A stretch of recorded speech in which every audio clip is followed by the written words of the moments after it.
of Candidly with Coffee. Welcome back. We are back with our favorite episode of the week, I think. Friday episode. Friday, yeah. I don't know why, just because it's Friday's like the interest of the weekend. Yeah. That's why. Yeah, and like Monday's episode is we're recapping the weekend, and I just wish we were back in the weekend. Yeah. You know what I mean? Yep. Exactly. So I've just got black like my soul, double shot of espresso in this cute little Santa mug. Don't let the mug fool you. Sounds like fun. Cheers. What you got in there? Regular coffee. You got a little whipped cream action going on. Yep. I'm a little jealous. I should have done some whipped cream. So how's it going? Going good. How's your Christmas spirit meter? It's good. It's good. Given Christmas is not my, I know it's not your favorite. Yeah. But given that, do you feel any spirit at all? Yes. It's nice to see the neighborhood. I have to say, our neighborhood stepped up because they forgot about Halloween. Yeah, big time. No which Halloween. Is okay, but they have stepped up. They have made up for it on Christmas. Yes. Because there's, I would say, like right now, one in every like 3 houses is decorated. It feels like, and every day more people are joining the party. Yeah. How's your spirit? Nice. It's better than I thought it would be. Yeah, because this is tough. Yeah, you know what's funny, and it just goes to show like habits and routines are so strong, even though you don't realize they're gonna be. Yeah. Like, I keep seeing I'll have a Facebook memory post and it will talk about like what I was doing, 8 years ago on this day or 10 years ago. Yeah. And it's all around the same things. Man. Started my Christmas shopping, started my gift wrap. It's like I still am falling into my same habits and routines. I just don't feel the same doing it, but the autopilot is kicking in. Yeah, yeah. And I'm doing all the same things. Yeah. You know what I mean? Yeah. You're handling it. You're a champ, man, because you're going through a lot too, Yeah, so it's going. I felt okay. I feel better than I did leading into it. Let me just say what my wife's talking about, why it's hard for her to get in the Christmas spirit. Her beautiful mama passed away last Christmas, so this is a tough one for us, For those of you who've been listening, you already know the story. Yeah, and my mom loved Christmas. Yes, she did. So besides the fact that she passed away at this time last year, well, on Christmas, really, last year, Christmas would already be kind of difficult because of her love of Christmas and Christmas spirit. Yes. And as far back as I can remember, my mom started wearing red in December. She always wore a really pretty sparkly Christmas sweater on Christmas. She always did those things. And the funny thing is, I find myself, I do the same thing. I always wear red around Christmas. But she loved Christmas. And I think that's where I am getting the strength to decorate and do those things, because she loved it. She loved when I did. She would call me. Yeah. And so it's helping. That is helping, but it's sad and happy at the same time. It's hard, huh? It's like I can imagine. It's like I don't know. You're feeling all the things all at one time. But it's better than I thought it would be. I find myself like, what I say I want to do on Friday? I want to go drive around the neighborhoods and look at the Christmas lights. Yeah. Yep. So that's a good sign. There's a little bit of spirit in there. So you got to run with it, because some days you feel some days you feel better, some days you feel worse. So when you feel better and in the spirit, just go with it. You know what I mean? Yeah. So I wanted to do a segment on this podcast all the time at the beginning. It's going to be our hot coffee segment. Hot coffee. Hot coffee. Look, mine's steaming. It's hot. Go ahead. Hot coffee. Cheers. And our Christmas mugs. The hot coffee is, instead of what most people call tea or whatever, we will call it hot coffee. Hot coffee. Gossip. There you go. Whatever's in the media, whatever. Just whatever we want that's like juicy. We're not spilling the tea. We're spilling the hot coffee. We're spilling the coffee. Let's spill some coffee. Let's talk about the headline that I woke up to this morning. Everybody, even my ESPN first take. That's all they talked about for like 45 minutes. Like, dude, okay. Brittany Griner. She is now in U.S. custody. Yes. What do you know about it? Like, what's the latest? Basically, they swapped her out for that arms dealer, Victor something. It was a one-on-one. What's kind of pissing a lot of people off about it is they left behind a Marine. He was supposed to be part of the package. I don't want to mess it up. His name's Whelan. No. Yes. Why? He didn't get included in the package. Why? Who's in the package? Just her? Just her for this guy. Hey, I'm happy she's back. It's nice she's back because they were going to mistreat her. It was going to be They super probably want somebody else for that guy. They want person for person. Is there somebody else that they need? that we have? Yeah. Probably. I don't know right? who. Yeah. We always have Russian spies in prisons here and shit like that. People get caught up, or people who spy for like other countries. Yeah. Espionage. Espionage, yeah. So that being said, it's kind of sad that you left one of our soldiers behind. Yeah, like she's not a soldier. She's a basketball player. Dang. But it's political. It's a political shitstorm. There's got to be something going on. Like they were in. They use it as a pawn. Yeah. It's a political pawn. They played chess. We played checkers. They got us good. She put us in a bad predicament. Where do you think she's going to pop up first? What's the first? She's going to make money hand over fist on this whole thing. She's got it. I'm sure an agent. She's getting calls. Who's going to interview her first? Who's going to get the first interview? I wonder. Let me think. Oprah? You think? Yeah, who's the biggest name out there? It's going to be like an or Oprah 60 or Minutes? Diane Sawyer. Diane Sawyer, yeah. For sure. They're right now they're contacting her wife, lawyers. Yes. Yeah, it's going to be all over the magazines, all over everywhere, because no one has gotten eyes on her yet. They don't make money in the WNBA, honestly. So she should capitalize on this. Yeah, it's going to piss people off, but it is what it is. I mean, who cares? 15 minutes of fame. We need to hear. Yes. Everyone wants to know what it's like in there. What's the deal? I know someone spoke out. I'm happy, though, that, as much as it's not a fair swap, I'm happy we got her back. Cause me too. I've been on that other side, and I could tell you without a shadow of a doubt, doesn't even compare. No, not even close. Someone spoke out on how horrible it is. You know what I heard that like you can equate it to? I don't know if you have any Handmaid's Tale fans out there, but when they get like a band in Handmaid's Tale, they have to go and like dig rocks and stuff. It's kind of like that style. The penal colony. The colonies. So in Handmaid's Tale, it's referred to as the colonies. Mm-hmm. When you mess up, you get sentenced to the colonies, and you don't come out alive. They're calling the gulag.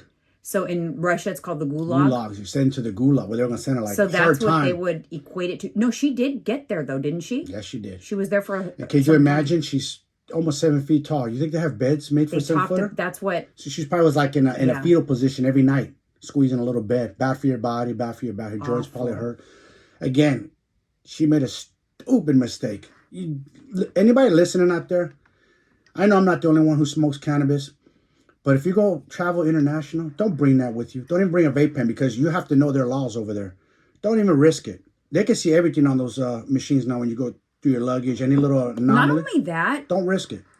Think about anything. Don't risk it. Anything. Yeah. Careful. Other things too, because there are research the laws for where you're going. Yes. Because there are different laws that we're not accustomed to in America. Same thing when people bring like their medication out of their pill bottle and get popped with like their oxycodone or Xanax. Right. I started to kind of freak out. So funny story.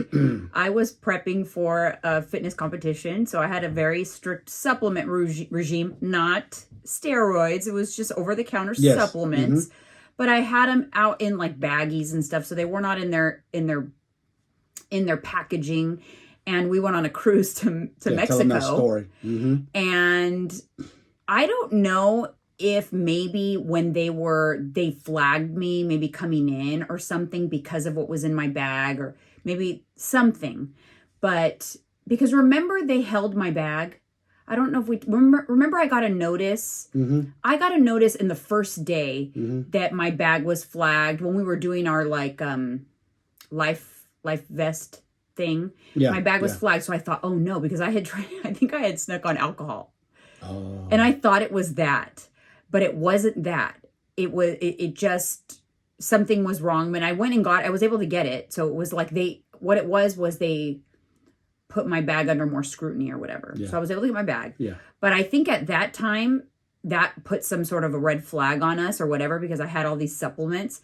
And remember, I warned you about it too. Like, this looks a little funny, babe. And you were like, oh, it's going to be okay. I'm like, we're wondering. The last night that we are on this ship, like 4:00 in the morning, listen, we've been partying for 3 days. We got a bang, bang, bang on our door. Like a fucking police raid. Bang, bang, bang. They came in. Heavy. And listen, I don't know if you've ever been on a cruise, but you have to pack your bags and have it. everything ready to go because you're leaving the next day. It's very specific, strict. You put your luggage outside. No, as soon as you pull in a dock, you have to start unloading your shit. No, but what I'm talking about is the night before, they make you put your luggage outside your door. Do they? Yes. I don't remember. Yes, you have to be all completely packed. So you literally just get up and leave in the morning because it's a very tight schedule. And they brought our bags in and they tore everything up completely. Like it was like a warrant. Mm-hmm. Like they looked in, like they pulled all my credit cards out of my wallet, out of the slide, looked in the pocket. I mean, they ripped everything. I wanted to cry because I was hungover, tired. And they left us with a mountain of garbage. And they took my supplements to test them. They did. They took the powders because I had like pre-workouts. And guess whose name they called up to the front to go get them? Yours, right? Yeah, well, that was the moral of the story, it wasn't steroids. I didn't get arrested or you didn't get arrested. No, but that's why I didn't get you caught up because I was innocent. When you're innocent. I know. You know. You hear your name being called on that speaker and go to the front, you're like, oh, shit. Because I seen some people get arrested. Did we not? See people get arrested off that cruise? Oh, yeah. But I mean, when you break the law, you get arrested. Yeah. I don't know. We didn't have anything to fear in terms of that. So we did not get arrested. But it was scary because they make you feel guilty. I felt like I was guilty. I'm like, oh, my God. Remember I said to the guy, I said, why don't you guys just bring a drug dog, let him run through here. If you to find nothing, leave us alone. But the thing was, back to my point for saying this, I started to freak out and think, oh, no, like, is there something illegal in these supplements that is not allowed on a cruise ship, right? Or not allowed in Mexico? I didn't do my research and determine that. Yeah. So that's just like, you don't think sometimes. You just think it's okay, and then it's not. And long story short, another story is right after that, shortly thereafter, we went to Cabo, not on a cruise, and I got us in the same situation because I brought food because I was prepping for a competition, and I brought food. And going into the country, you're not allowed to bring prepared food, and I did not know that. And they let us through. Yeah, they stopped us and they spoke to us, and you talked to them in Spanish and I think you gave them some money, and they let us through. Any other country, they throw all again. I did not do my due diligence. I did not know because I don't think there was anything wrong with bringing prepared food. And, I had no idea it was a problem. So moral of the story is do your research. Yes. I'd be afraid. I would literally be a little afraid if I was going to like a Middle Eastern country. Oh, no. You got to go. You got to comb your own stuff. Make sure nothing. You might even break the law with your outfit. You better know. Maybe you can't walk on certain streets with a certain clothing item or something exposed, or you better know. Yeah. Yeah. Because otherwise you could get arrested for something that is 1,000% legal in America. Didn't, not to get too off topic, but didn't those Sex and the City girls go like to a Middle Eastern country and they're being stupid, like playing around, not respecting their laws or not wearing the hijab? Or... I don't know. Well, they're not allowed. They're not required to wear the hijab. Okay. I don't think. But I don't. In the movie, they were being harassed or whatever. But I don't know if filming there they were. Yeah. But you have to be careful. Like no PDA. Yeah. No, there's a lot of rules in other countries, and you have to look it up. I would be afraid. I had Americans were we're in America, and no, you go to another country, you gotta respect their laws, whether you like it or not. And if you're I had friends who did like a backpacking trip that did like a bunch of countries and forgot that they had gone to Amsterdam where they got weed in Amsterdam, and they were going to another country and forgot about it in their backpack, and they were going through security, and it was too late. They already had the bag was already in security, and they remembered, oh my God. And it got through. But it was in a country that they would have been arrested. And this was years ago. This was years ago, 20 years ago. Doesn't matter. Even if it's like personal, like a gram or two. You go to like a Middle East country or Muslim country or communist country. Right. Bye-bye. Yeah. That's all I'm saying. Moral of the story is do your research if you're going to do some traveling. Yes. But I'm interested to hear Brittany Griner's first interviews, and now I'm curious. I want to know. So of course. I'm interested to hear about all that. But I am happy she's home, so I'm glad that Yeah, I feel me like too. we did the right thing. The government did the right thing in getting her back protected. We lost on this deal, but who cares? Yeah. I look at it like this, like, okay, let that guy go. Bye. He's gone. We're going to get one of ours back. Oh, well, he's gone. I'm Let Russia thinking- do what they want with him. They'll probably murk him. We'll probably put him back to work. Of her wife, her family, that, now for Christmas, for the holidays, because trust me, the thought of like your child being in those circumstances, you wouldn't sleep a single peaceful minute while they're gone. Yeah, I can imagine what her parents feel like, right? Her wife. So I'm happy she's back. Yeah. All right.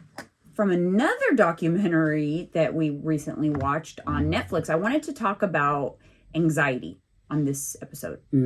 Yes. Because I feel like it's a like common word now. It's like many years ago. Nobody was using it, Nobody right? said the word anxiety. anxiety. I never even knew I had it till you pointed it out. Yeah. And so like, what is anxiety? It's like feelings of like impending doom, or you're, what, Yes. how do you describe? I feel like the walls are closing in on you. Right. Like the world's just coming. I don't know. It cripples you. It can cripple you. Yeah. So like, it feels like sometimes never had anxiety you can't attacks. breathe, or your chest feels tight, or you feel just like uneasy. Profusely sweating. You start sweating. You can't, well, that's like full-blown panic attack. Oh, okay. So anxiety is like just a feeling of doom. And a lot of times you just have to feel like you have to determine what the source of the anxiety is. Yes. But I thought it was interesting because we watched a documentary on Netflix about Xanax. About Xanax. And it was about like managing anxiety and like Xanax and like how Xanax played a part in anxiety. So it just made me start to think about like anxiety as a whole. And everybody deals with anxiety. Everybody. No one can escape it. But you know what it is? It's like you can't, because Nope. in being anxious, it's our fight or flight system. It is Yes. what keeps us out of danger. Yep. So it's part of a natural mechanism, but some people just experience it more than others. Yeah. They experience it when they're not in a fight or flight situation. Yes. But their body kicks into that gear. So they're You explain how you feel, because you've had a few attacks where you've called me. So there's a difference between anxiety and panic attacks. So anxiety is a feeling like a panic attack is coming, but anxiety is just you feel uneasy. Like I was saying, you feel uneasy, like Yes. you kind of have like your chest is a little tight. Like sometimes you don't even know the source of it, but sometimes you do know. Maybe it's like a deadline you're trying to get to, or a problem you're avoiding, or a stress in your life, or your job, or your marriage. It could be a lot of things, but anxiety is a normal feeling. It's just a matter of how to manage the anxiety when it happens. Yeah. Sometimes you have to figure out what's the source of your anxiety. Those are easy when you can figure out what the source is, because then you can work on alleviating, the source. Yeah. The problem is a lot of times people have anxiety when there is absolutely no reason for it. And that's when you have like maybe an anxiety disorder. Yeah. Or maybe you have other issues, depression or whatever. Maybe that's when you need like a counselor. But anxiety is when you feel like your heart starts racing for no reason, like heart palpitations, for whatever the reason is. So I get anxiety when I'm stressed, when I'm, have a problem or whatever. Do you get anxiety? Of course. Life. Because I see you anxious, but I've never seen you have a panic attack. I don't think I ever had a panic attack. Now, a panic attack is sudden, intense anxiety. Like sudden, intense anxiety. So for me, what triggers panic attacks is claustrophobia. Yes. So anytime, and not your traditional Me claustrophobia. just laying on top of you for more than 10 seconds Yeah, can cause like that. your dead weight. So I learned not to do that to you ever playing around. Or like a confined space that I can't get out of. I can't sit in the back seat of a car. I can't even get my eyelashes done. I had to stop getting my eyelashes done because lying down with that bright light would trigger anxiety for me. You know what's crazy? You could do all those things on me and nothing, it won't trigger me. I could sit in the back seat of a car. Because that's not what triggers your anxiety. Everyone has different triggers. I know. That's crazy. Yeah. Everyone has different triggers. And it has to do with trauma a lot of times, like trauma in your life. So everyone's triggers are different, but the process of what anxiety feels like is kind of similar. Yeah. You know, you get heart palpitations, you overheat, you start sweating, you feel like you want to if fight or flight kicks in, you want to run. Yeah. That's how I can describe it. When I get a panic attack, I want to run. I just want to run away. Like when dogs hear fireworks and they just run, they escape the yard. They don't even know where they're running to. They're just running. They just run. That's fight or flight for them. Yeah, right? Yeah. Never think about that. Yeah. So that means their anxiety goes through to 100 plus when those fireworks go off. Because they're panicked. Yeah, exactly. It goes from 0 to 100. It just, that boom, that's a panic attack. So that's the difference between anxiety and a panic. Anxiety can build up and be there. Yeah. And when you're feeling anxiety, you could fall into a panic attack, but panic attack is like a sudden, intense feeling. And I see your daughter go through it. Yeah, my daughter gets it. You have to feel like you have, but the interesting thing about panic attacks is in order to learn how to cope with it and get through it, you're supposed to stay in it. You're supposed to stay in the situation. Sounds like dealing with grief. You have to go through it. There's no around it. You can't go around it, huh? Because if you go around it, it's only going to get worse. Yeah. You have to learn how to breathe through it. Remember what I told you on the plane one time? Breathe. You called me. I had a full-blown panic attack. Like, baby, I could turn in your nose out of your mouth. Yeah, so that's one of the ways you can. Breathing is an excellent, because you have to tell yourself, this is not real. This is not real. I can breathe. Because for me, when I have a panic attack, I feel like I can't breathe. Right away, that's the first thing I want to say is, I can't breathe. Yes. I can't breathe. That's the first thing. And you need to stop yourself and say, I can breathe. Can breathe. See? And you do it. You just go slow breaths in. You could count in through your nose, out through your mouth, and it'll slow down your heart rate. Yes. And you're telling yourself, I can breathe. It's not real what I'm feeling. Yes. Mm-hmm. And once I learned that, I've been able to get myself out of panic attacks. Yeah. The problem is... You never did the paper bag thing? Yeah, I did it on the plane that day. Oh, you did? Yeah, I grabbed the vomit bag and I did it on the plane. Man. Because there was no way out of that. There was no way out the plane. Let me tell you, I looked at the exit doors and I'm like, I want to jump out this plane. So that explains why some people mid-flight lose their shit and run for the fucking exit doors and never realize what they're doing. Insanity. Yeah. Wow. You literally get these crazy impulses. Like sometimes for me, I would just envision things that I wanted to do. Like I remember one time I was in it was like a counselor environment. Like I was talking to a therapist and I got anxiety talking to the therapist. Wow. And I remember looking at her window in the office. Yeah. And I thought, I want to jump out this window right now. And I started to look for where I could open it so that I can just run down the street. And I don't care how crazy I look. I'm just going to jump out this window and run out the street. So let me ask you this. Let me stop you there. I don't want to get off topic, but do you think people in the heat of that, so I commit suicide? In a panic? Yeah. It instantly leads to suicide? I think so. I think it's kind of like because it's like a temporary psychosis. I know what that feels like. But the key... I know what that feels like, that is demon. To learn how to cope. Yes. And this documentary that we watched, unfortunately, was talking about Xanax. Because Xanax is a benzodiazepine, right? Is that how you say it? Hijacks your brains, yes. There's a few of them, but that's... Xanax it's in the benzo. It's in the benzo family, yes. It's in the benzo family. And it is a drug that helps you to, bring your heart rate down when you're in those fits of panic. Yes. And you know what? Relaxes you. Gives you the munchies. No, but now I love... No, I'm just talking about it in regards to anxiety. Yes. So in regards to anxiety, and if used correctly, it works very well. Almost too well, though. And the reason why I say it works almost too well is because if you've ever experienced a panic attack, it is so dreadful that the very thought of putting yourself in a situation where you might experience a panic attack again will make you preemptively take medications to prevent it. And I think that's where we run into a problem with things like Xanax. Abuse. I'm guilty. I started using it as a crutch instead of learning, like, because I would, and I know you guys, this sounds ridiculous, but for me, it was not ridiculous. I would have panic attacks when I would get my lashes done, but I didn't want to stop getting my lashes done. I remember that.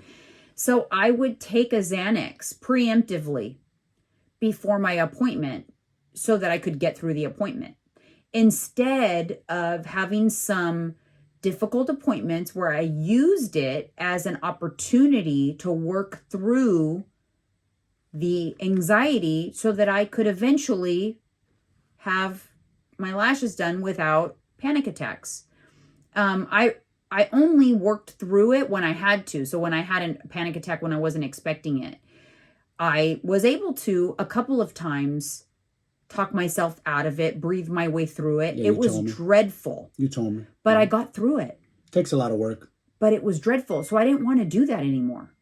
It was too much work. Yeah. So I started to just take Xanax to get through the appointment. That's where the problem is. Because instead of using it as a true emergency, like break in case of emergency type of situation, where first I do the appointment, I have a pill with me, and I first try to get through it with breathing, with talking yourself down from it. Yep. Telling yourself you can breathe, just whatever coping mechanism that works for you. And then if that didn't work and it escalated, throw the pill in your mouth and chew on it. Let it go into effect. But first try. And the problem is you love how effective it is. So you stop trying, and then you don't you don't create the ability to deal with your anxiety. Yeah. And now you're dependent on Xanax. Yep. And let me tell you guys something a little bit about Xanax. That is my kryptonite. That thing hijacked my brain and then some, led me to do something there's no coming back from. I'm lucky to be here right now, you guys. That being said, be careful with that pill. Yeah. Don't take it back to back. Don't abuse it. It could take your life. And I feel like people use it so flippantly. Oh, I'll just take a Xanax. Give me a Xanax. I'll take a Xanax. Oh, I took a Xanax, and they think it's funny. It's not funny. It's not a joke. It hijacks your brain. Your brain chemistry changes. One dude said this guy was taking for years. I don't know how he survived. For years, 3 milligrams or something was his medication. So he said, okay, I'm gonna get off the Xanax little by little. They changed the dose to 2.5. That little change of dose messed this dude up worse than ever. He felt like... That's a huge dose, by the way. Yeah, he was abusing it. Felt like it was terrible. He didn't know how to come out of it. He had to research some stuff. He's still dealing with it. Eventually, he found his way how to get out of it. But it took a lot of work. He said, if I didn't figure out this way, I was going to die. I was going to kill myself. It made him crazy. So that being said, be careful with that. These pharmaceutical drugs are powerful. Yeah, Xanax is like potent. The strongest of all of them. There's a lot in the benzo family. Yes, there's a few of them. Xanax is I think the strongest in terms of what is it called? A short life drug. Mm-hmm. And so half a life pill, they call it. Yeah, half life. Like yeah. And so it creates a dependency pretty quickly. Quick. And you got to understand that once you take anything that you do in excess, it's going to mess with your brain's own ability to produce these chemicals, serotonin and things like that. And so when you do that and you start abusing something like Xanax and then you stop taking it, your brain's not making its own serotonin. And so that's when you go and you can get into like a psychosis. You're no serotonin and you are, not good. No good. It's not good. It's scary. It's a scary place to be. And you got to wait. You got to ride that out until your brain kicks in, jump starts, and starts creating the serotonin again. That's why you're actually supposed to not stop taking it abruptly. No. You're supposed to do a taper method, or else you can seize. You have very, very strong withdrawal symptoms from it. Yeah. A good friend of mine, well, two brothers, good friends of mine, their cousin committed suicide because of Xanax. Successful dude, real estate, $10 million in the bank. Had nothing to do with money. Hung himself. This is the story they told me, what led up to it. They said he was seeing like image of the demonic stuff, just losing his mind, like he's seeing like demon stuff. What that's telling me is he was like not sleeping and his mind was going That's wacky. what happens. And I understand where he's It's like a coming domino from. effect. I started seeing crazy shit and hearing voices and Right. weird things I never heard before. And when you abuse it, it no longer works Nope. for anxiety. So if you are abusing it and Done. not using it as directed, you're taking it when you do not have a panic attack, it will actually create the panic attack. It'll create the anxiety. It does the reverse effect. It does. It's kind of like if somebody who does not have ADHD takes Adderall, it makes them hyper and gives them energy. If you have ADHD and take Adderall, it chills you out. It brings you back to base. So if you are taking it not as prescribed and not truly when needed, it does not work correctly. It actually has the opposite effect. So you're trying to get it to work for you. So you keep taking more and more and more. You think you need more, but that'll just make it worse. That's crazy. And then the symptoms combined with the low serotonin, you know, as soon as that pill wears off, because it's a half-life, it doesn't last very long. It doesn't stay in your system very long. And then you get lack of sleep. Yep. And you combine all of those things, low serotonin, lack of sleep. It's a recipe for disaster. And they call it like you can go into a psychosis, but it's on the label as a risk factor, suicidal thoughts.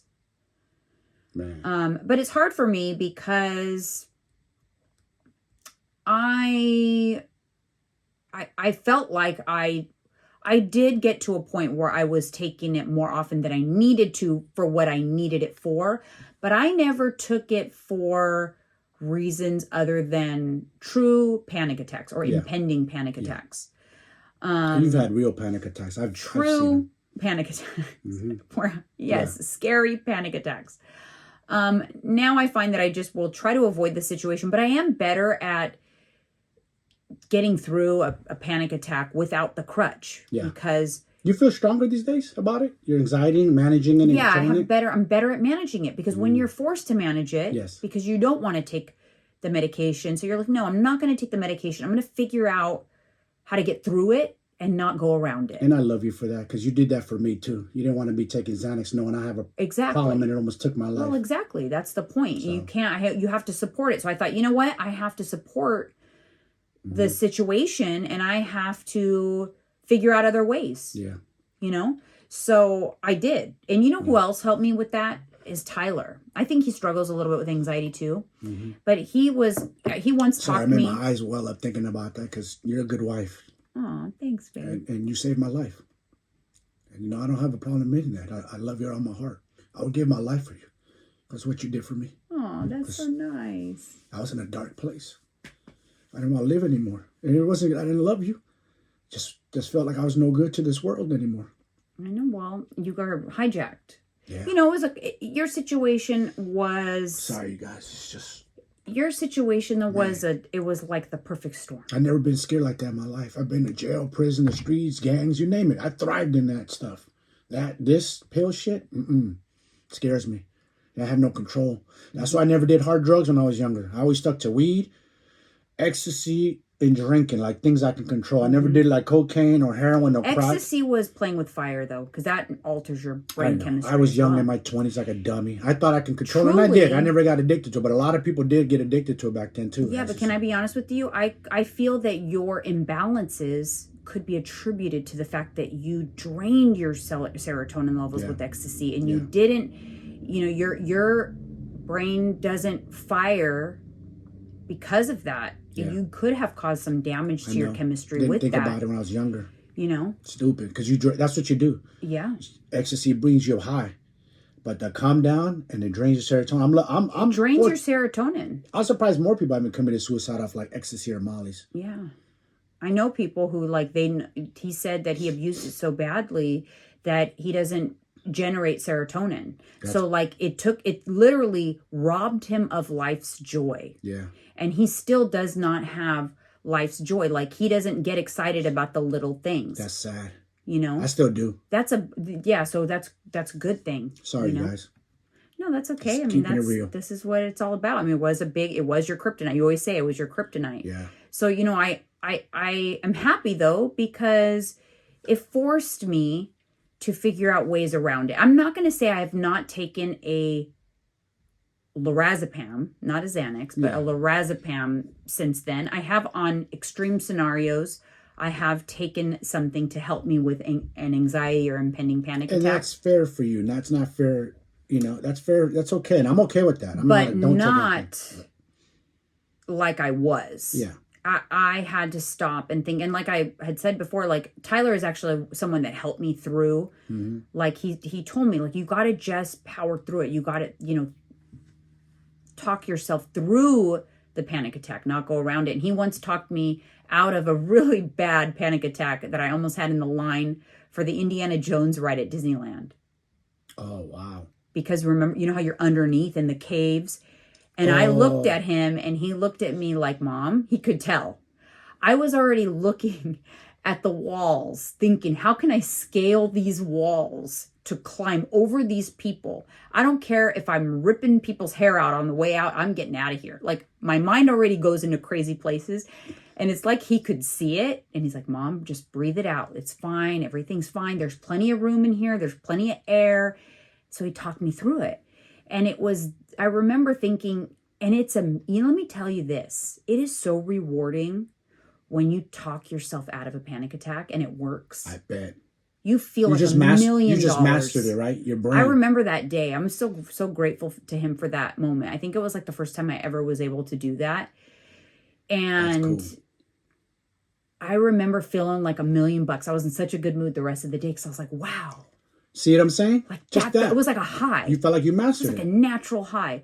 And so now, I'm much better at it. Much better at it. I'm kind of laughing, not at you, but the story, because we had a similar thing happen to my poor mother. We had her Great America, and she went on one of the rides, and you could hear her screaming. They stopped the ride for her. She couldn't handle it. It was too crazy. I said, hey, you got to stop. My mother's got to have a heart attack. Scared or panic attack? She was screaming. I don't know if it was scary or panic or what. Yeah, mine was a claustrophobia because of the line. That was with kids. What was it? What ride? I don't know. I don't remember. So young. We did that to my mom too.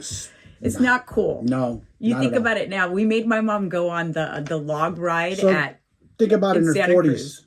What was she, in her 30s or 40s? When we made my mom do that, she was in her late 30s, but she was not adventurous like that. We lied to her and told her it was like It's a Small World in Disneyland. And then there was the drop. Oh, she almost had a heart attack. Goodness. That was not cool. Yeah, her life flashed before her eyes. She didn't know. She didn't know it's a safe ride. She's looking down like, what did I sign up for? Yeah. What's going on? Her brain's not registering it. But yeah, my mother had I don't know what it was. If it was a panic attack or what. I just remember her screaming on top of her lungs like, please, please stop. It wasn't even funny. It's not funny. But no. So now I know how to kind of cope. And for me, the breathing is what works because you want to slow down your heart rate. Yes. So slow, very methodical breathing, and count. Sometimes you can count like 1, 2, 3, 4, 1, 2, 3, 4 in through your nose, out through your mouth. That is what works for me. There are some scenarios that still it's like I rather just avoid than of course than have to go through this process of talking my way through it. But I'm not going to ruin a family day at Disneyland or something like that. But if I can avoid a situation that's going to cause a panic attack, I do. Yeah. Which is, I will not sit in the back seat of a 2-seater car. Nope. I'm sorry. I just don't. I can avoid that easily. So I just do. So rather than do it and have to take a lorazepam or a Xanax to get it done, I just avoid that. Yeah. Or on an airplane, I have to have an aisle seat. I cannot sit. Definitely can't do window. I can do a middle seat as long as the person on the aisle is somebody I know. It's so weird. Like me. My brain works very weird. Like me. Because if I need you to move, I could be like, get out of my way. Yes. I gotta go. Yeah. But if it's a stranger and then they open their tray table, oh, forget it. You really feel trapped. Oh, I'll have a panic attack. Yeah. And I'll never forget that feeling that I had the panic attack on the plane. I was flying by myself. Mm-hmm. And you called me. And 2 people sat next to me. And I'm not shaming them. Okay, this is not about them, but they were very large people. And their knees, they were tall and just big in every way. Big and tall, a man and a woman. and their knees literally hit the front seat. Like, they were big. So that's probably why they wanted those center in the aisle. Okay, I understand, because it's more comfortable for them. Mm-hmm. Yep. And then they put their tray tables down and they put laptops on top of the tray table, and that set me over I was completely, it was like a wall between them, their laptops. I knew it was coming. And so I told them, like, I literally begged them. I said, hey, listen, I'm about to have a panic attack. I'm claustrophobic, and if there any way I can switch with one of you and like get closer to the aisle. And they said no. And I remember that day thinking to myself, I'll never do that to somebody ever again. That's rotten. If somebody asks me in an airplane, they want to sit closer to their child or whatever it is, I will move. Yep. Because I'll never forget how. And I get that you say, "Oh, why pay for the seat? This is my seat." True. But be a good human being. Humanity, though. It's humanity. I literally, you know me. I don't talk to strangers. I am uncomfortable with that. So for me to even do that and admit to a stranger that I was about to have a panic attack, and so then like I literally just wanted to start bawling my eyes out, but instead I got kind of angry, and I was like, "All right, well, I hope you're ready to move every 15 minutes, because this is not going to be a fun plane ride for you." And there should be a thing where people who are going to have those, we were to talk to flight attendants and get volunteers like, hey, can someone switch, please? Because this person, It was a packed flight, and it was a long flight. And, oh my God, I almost, just talking about it, you guys, my heart is racing right now. I'm going to have to go into some coping breathing skills because you're reliving it a little bit. Yeah, but you know what I have to say? There was an angel of a flight attendant. Mm-hmm. And I didn't actually end up making their flight miserable, because she allowed me to sit back on the bench on the flight attendant seat, because I was in the back of the plane too. So I was close to the bathroom, and she like had said, "Are you okay?" Because I'd gone to the bathroom a couple times, and she probably could tell something was up. And I explained to her, and she let me hang around back there. Wow. So I stayed back there for a lot of the time.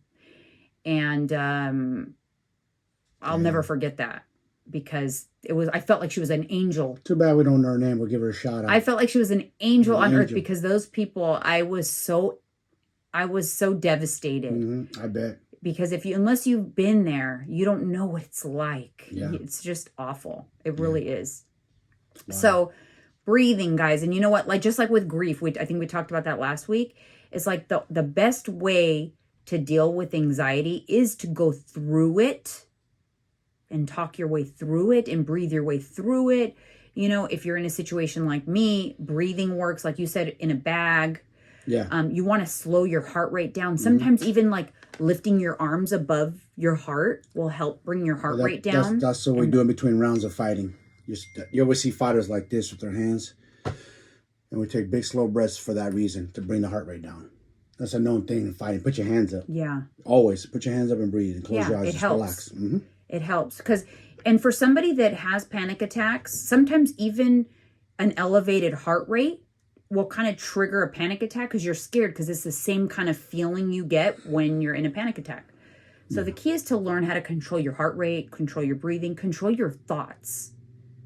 Control your thoughts. And if it helps you thoughts, to just convince yourself this is not real, this will pass, this will pass. This is not permanent. It's true, though. Everything you're saying is true. It's not real. It's thoughts. It's just thoughts. And if you tell yourself that, you'll start to calm down.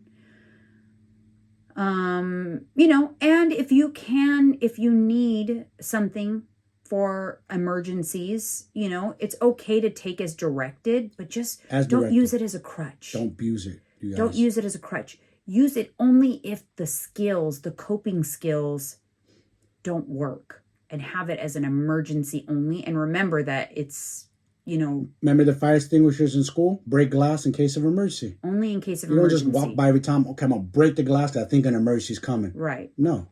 You only break that glass if you need it. In emergency only. Right. You have to. Right. You have to manage it that way, because if you abuse this Xanax, I'm telling you, it could take. And don't be in denial. No. Because people that think, I've been taking it for years. I don't. That's. Some people do. I wouldn't have made it years. Yeah. Not me. No way. Yeah. All right, you guys. Thank you so much. Thank you, guys. And we'll see you on the next one. See ya.